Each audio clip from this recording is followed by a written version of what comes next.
Sir, there were Filipino fishermen in Scarborough Shoal who said that they are Chinese vessels present in Scarborough Shoal are indeed harvesting giant clams or yung taklobo na tinatawag nila. And sabi nila, this is the reason why konti yung harvest nila sa Scarborough Shoal. Is this a cause for concern sa Malacanang? I think the Secretary of Foreign Affairs already made a tweet on that. He said he will take legal action. He had already filed a note verbal or a diplomatic protest. Is it something, sir, that the President can bring up when he, if in case matuloy or dumating sila sa bilateral talks sa China? Again, that's always the President's call. Thank you, sir. Follow up. Nestor? Sir, in an interview this morning, Foreign Affairs Secretary Locsin said that the Philippines has filed several note verbals against China in the West Philippine Sea. A salvo, as Yes. he describes it. Yes, sir, and he also mentioned that China has not responded to any of our protests. He suggested that the Philippines could turn to our only military ally, the United States. So what does the Philippine government wants now from the United States, since the President has mentioned in his previous speeches that the United States has been there in the South China Sea but has done nothing to stop Chinese aggression in the disputed sea? What do you want? Do we have any? What does the Philippine government want from the United States, since we also have the Mutual Defense Treaty, sir?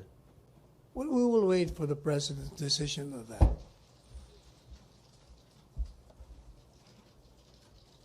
We'll wait for him. May follow up. Joseph or Joyce? Sir, but are we hoping that eventually the Chinese vessels would stop from what they're doing, yung harvesting mass giant clams in Scarborough Shoal? At the end of the diplomatic protest, yun yung inaasahan natin, sir. So what your question is, what will we do? What are we hoping dun sa final natin na note verbal? Well, we'll wait for their official response and then act on it, But in one way or the other. But in essence, sir, the Philippine government is sending a message sa China to stop whatever they're doing sa Well, the Scarborough fact that Shoal. we have already issued a diplomatic protest or not verbal is already a statement of the position of this government. Okay, Ina. Microphone, please. In relation to Nestor's question, sir, but what would prompt us to actually tap our only military ally, as the Secretary said? As I said, we will wait for the President's decision on that. It has to be studied.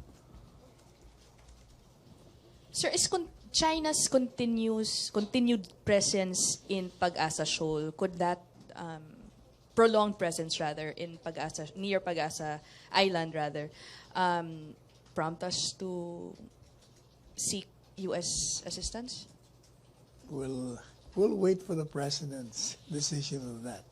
These are very serious matters and requires serious study.